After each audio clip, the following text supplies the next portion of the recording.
Hi friends. आज ज्यादा खास कुछ हुआ नहीं मार्केट में, पूरे दिन साइडवेज सा ही रहा मार्केट। तो चलिए अब समझते हैं कि मार्केट में ऐसा चार्ट आज क्यों बना और ऐसा चार्ट बनने के पीछे क्या साइकोलॉजी रही होगी।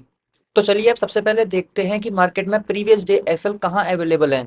तो अब देखिए यहाँ पर निफ्टी अपने प्रीवियस डे में डे हाई के ऊपर क्लोज है। तो हो सकता है यहाँ पर कुछ लोग बाइंग साइड पोजीशन बना के गए हो, क्योंकि यहाँ पर जैसे ही निफ्टी ने अपने डे हाई का ब्रेकआउट दिया है उसके बाद रिटेस्ट रिजेक्शन करके वो ऊपर गया है। तो यहाँ पर बाइंग साइड पोजीशन कोई लेके गया होगा। और साथ ही में बैंक निफ्टी जो है अपने डे हाई या ओपनिंग प्राइस से रेजिस्टेंस दिखाता हुआ क्लोज हुआ है। अब देखिए यहाँ पर बैंक निफ्टी में एसएल ऊपर भी अवेलेबल हैं और नीचे भी अवेलेबल हैं, पर निफ्टी 50 में जितने भी एसएल हैं वो नीचे अवेलेबल हैं, ऊपर एक भी एसएल अवेलेबल नहीं है। अब यहाँ मार्केट बैंक निफ्टी में गैप अप ओपनिंग देता है और ऊपर के सारे एसएल हंट कर लेता है। अब यहाँ निफ्टी में भी मार्केट गैप अप ओपन होता है, पर निफ्टी के पास ऊपर एक भी एसएल नहीं है, इसके बाद भी मार्केट गैप अप ओपन होता है, इसीलिए मार्केट यहाँ सुबह से ही नीचे आने लगता है। देखिए अब यहाँ बैंक निफ्टी ने गैप अप ओपन होते ही ये ऊपर के एसएल तो सारे हंट कर लिए, और यहाँ निफ्टी भी गैप अप ऊपर होता है तो वो नीचे इसलिए आता है क्योंकि निफ्टी के पास ऊपर एसएल अवेलेबल ही नहीं है। तो फिर मार्केट क्या करता है, नीचे आता है और 9.25 से दोनों इंडेक्स साथ में ही रिवर्स करते हैं ऊपर। अब देखिए यहाँ पर बैंक निफ्टी और निफ्टी दोनों ही 9.25 से रिवर्स होते हैं ऊपर की तरफ। देखिए जैसे ही यहाँ पर बैंक निफ्टी 9.25 पर रिवर्स करता है उसके बाद 51,000 से रेजिस्टेंस लेता है 9.35 पर बैंक। अगर यहाँ बैंक निफ्टी ये 9.35 पर रेजिस्टेंस नहीं लेता 51,000 से, तो मार्केट फिर नीचे के एसएल खाता, जो बैंक निफ्टी और निफ्टी में नीचे एसएल अवेलेबल हैं वो एसएल खाता फिर मार्केट पर। क्योंकि यहाँ पर 9.35 पर बैंक निफ्टी ने 51,000 पर रेजिस्टेंस ले ली है, तो यहाँ पर सेलर एंटर होने लग जाएगा, क्योंकि यहाँ पर सेलर को कंफर्मेशन मिल जाएगी और यहाँ सेलर एंटर होना शुरू कर देगा। क्योंकि यहाँ सेलर को पता है कि 20 तारीख को भी मार्केट 51,000 से शॉर्ट हुआ था, तो वो यहाँ पर पोजीशन जरूर बनाएगा, तो इसीलिए यहाँ निफ्टी भी नीचे आता है बैंक निफ्टी के साथ नीचे के एसएल खान। तो अब यहाँ मार्केट क्या करता है, दोनों इंडेक्स में एसएल क्रिएट करता है ऊपर की साइड, क्योंकि उसको सेलर को एग्जिट करवाना है कि यहाँ पर सेलर तो एंटर हो गया होगा 51,000 के नीचे मार्केट शॉर्ट हो रहा है। तो अब यहाँ मार्केट यहाँ एसएल क्रिएट करते करते ऊपर आता है और यहाँ पर 51,000 का ब्रेकआउट कर देता है, यानी कि 51,000 के ऊपर आ जाता है। अब जब यहाँ मार्केट 11:40 में 51,000 को ब्रेक कर देता है और उसके ऊपर आ जाता है, तो यहाँ पर मार्केट के पास ऊपर एसएल अवेलेबल नहीं है, सारे एसएल नीचे ही अवेलेबल हैं। क्योंकि देखिए यहाँ पर बैंक निफ्टी ट्रेड लाइन पर सपोर्ट लेता हुआ ऊपर आ रहा है, यानी कि इस ट्रेड लाइन के नीचे मार्केट को एसएल मिलते चले जाएंगे। देखिए अब यहाँ बैंक निफ्टी में ऊपर तो एसएल है नहीं, तो मार्केट को ऊपर नहीं जाना चाहिए, क्योंकि सारे एसएल जो हैं वो ट्रेड लाइन के नीचे अवेलेबल हैं। और जो दूर के एसएल है मार्केट के पास वो काफी दूर हैं, तो मार्केट उनको खाने इतना नीचे तो आएगा नहीं। तो मार्केट को जो एसएल इजीली मिलेंगे मार्केट उन्हें पहले हंट करेगा। तो अब जब ये मार्केट के पास नीचे वाले एसएल दूर हो गए हैं, तो अब यहाँ बैंक निफ्टी क्या करेगा, एसएल क्रिएट करेगा।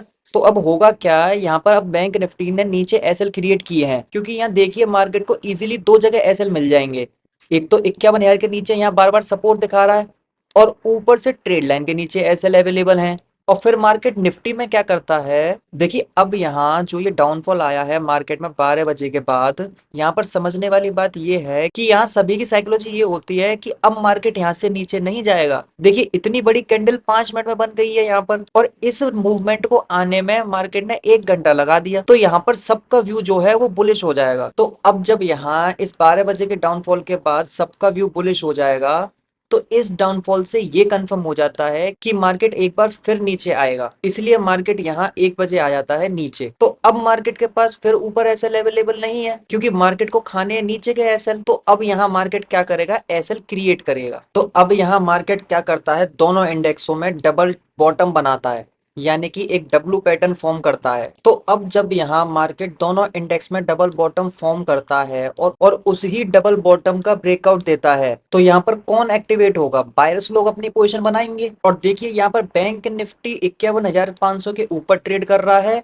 और साथ ही में ट्रेड लाइन का सपोर्ट लेते हुए जा रहा है, और ऊपर से ये डबल बॉटम एक बुलिश पैटर्न है, तो यहाँ पर सभी का व्यू कैसा हो जाएगा, बुलिश व्यू हो जाएगा। देखिए तो अब जब ये दोनों इंडेक्सों में डबल बॉटम फॉर्म होता है, तो इसके एसएल कहाँ अवेलेबल हो जाएंगे, डबल बॉटम के नीचे, क्योंकि ऊपर तो एसएल है नहीं कहीं पर अवेलेबल। तो इन एसएलों को खाते हुए मार्केट फिर आ जाता है नीचे, दोनों इंडेक्सों में इनके एसएल हंट कर लेता है। तो अब जब यहाँ मार्केट दोनों इंडेक्सों में डबल बॉटम के एसएल खाते हुए नीचे आ जाता है, तो अब यहाँ देखिए मार्केट में समय हो जाता है 2:30, तो यहाँ सिनेरियो क्या होता है, तो अब यहाँ देखिए मैं आपको एक बहुत इंपॉर्टेंट इन्फॉर्मेशन प्रोवाइड करता हूँ कि यहाँ पे 2:30 बजे के बाद साइकोलॉजी कैसे काम करती है। क्योंकि यहाँ पे समय मार्केट में 2:30 बज रहा है और बैंक निफ्टी ट्रेड कर रहा है 51,000 के नीचे और एसएल ऊपर अवेलेबल है नहीं, सारे एसएल मार्केट के पास नीचे अवेलेबल है निफ्टी में भी। और क्योंकि यहाँ पर बैंक निफ्टी 51,000 के नीचे ट्रेड कर रहा है, तो आप देखिए यहाँ पर 2 दिन से मार्केट क्या कर रहा है कि एंड में एक मोमेंटम देता है। तो अब यहाँ सबकी साइकोलॉजी क्या होगी कि वो यहाँ पर दोनों साइड के प्रीमियम लेके बैठ जाते हैं,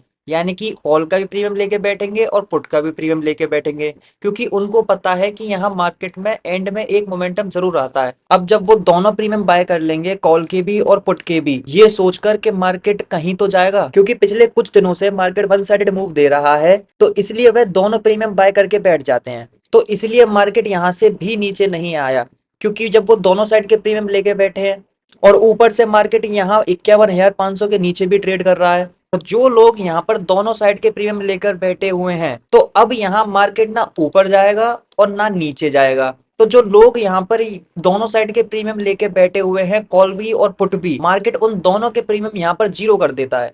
so thank you for watching my video. इस वीडियो में मैंने आपको सिखाया कि साइकोलॉजी कैसे काम करती है, और अगर आप चाहते हैं कि मैं लाइव मार्केट में आपके साथ रहकर सिखा सकूं आपको कि साइकोलॉजी कैसे काम करती है,